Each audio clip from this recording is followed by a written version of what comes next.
Il existe une ancienne légende selon laquelle un gigantesque poisson-chat vivrait sous la terre. Lorsqu'il bouge son immense corps, de violents tremblements de terre se produisent, causant d'énormes dégâts au Japon. Pour protéger les habitants, le dieu de l'eau Kashima aurait placé une énorme pierre sur ce poisson, afin de l'empêcher de bouger. Mais parfois, le poisson tente de se libérer en se débattant, provoquant ainsi encore plus de séismes. Les Japonais appellent ce poisson-chat le poisson des tremblements de terre. Mais cette histoire ressemble davantage à une vieille légende difficile à croire. Pourtant, Jérémy pense qu'aucune légende ne naît sans fondement. Selon lui, cette créature ne devait pas être un poisson ordinaire. Il décida donc de partir au Japon pour découvrir la vérité. Habituellement, le meilleur endroit pour chercher des informations sur un poisson particulier est le marché aux poissons local. Malgré qu'il soit seulement 5 heures du matin, le marché aux poissons de Tokyo était aussi bondé qu'une gare. Les Japonais adorent manger du poisson, et chaque année, près de 500 000 tonnes y sont vendues. Jérémy ne parlant pas japonais, il engagea une jeune femme nommée Mei comme traductrice. Après avoir parlé avec plusieurs pêcheurs, Jérémy apprit que le poisson-chat des tremblements de terre existait réellement. Il vivrait dans un très ancien lac situé au centre de l'île de Honshu, le lac Biwa, le plus grand lac d'eau douce du Japon. Ce lac s'étend sur environ 260 miles carrés et possède une histoire vieille de 4 millions d'années. Pour s'y rendre, Jérémy voyagea pendant 2 heures en train à grande vitesse. Une fois arrivé, il visita un ancien temple où il rencontra un anthropologue nommé Jating. Celui-ci lui expliqua qu'une espèce particulière de poisson-chat vivait effectivement dans cette région. Chaque année, plus de 1000 tremblements de terre frappent le Japon, mettant depuis longtemps des millions de vies en danger. Mais ces séismes sont-ils vraiment causés par un poisson-chat? Jérémy espérait trouver la réponse dans le lac Biwa.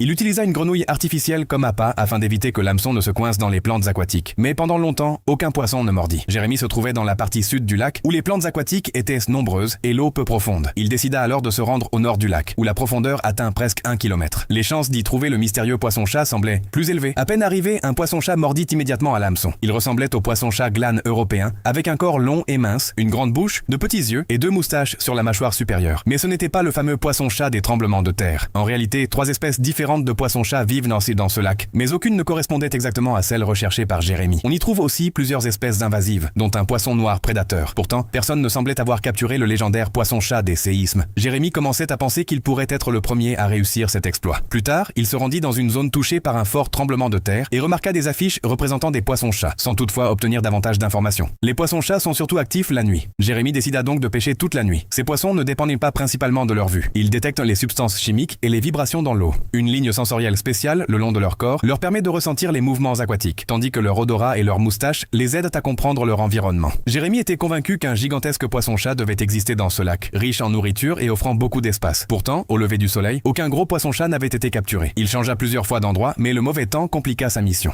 Une forte pluie rendit l'eau agitée, et même après 48 heures supplémentaires, Jérémy n'avait toujours rien trouvé. Frustré, il décida de demander conseil aux pêcheurs locaux. Un pêcheur nommé Suda lui expliqua que les poissons-chats étaient assez rares dans ce lac. Cette nuit-là, Suda lui montra dans un réservoir un petit poisson-chat appelé poisson des tremblements de terre, prouvant ainsi qu'il existait réellement. Jérémy visita ensuite l'aquarium du lac Biwa, où un scientifique nommé Ishida lui expliqua que les poissons-chats se comportent de façon étrange avant un tremblement de terre. Ils ressentent les secousses avant les humains et deviennent agités. Dans le passé, les pêcheurs croyaient donc que ces poissons provoquaient les séismes eux-mêmes. C'est ainsi que cette légende serait née.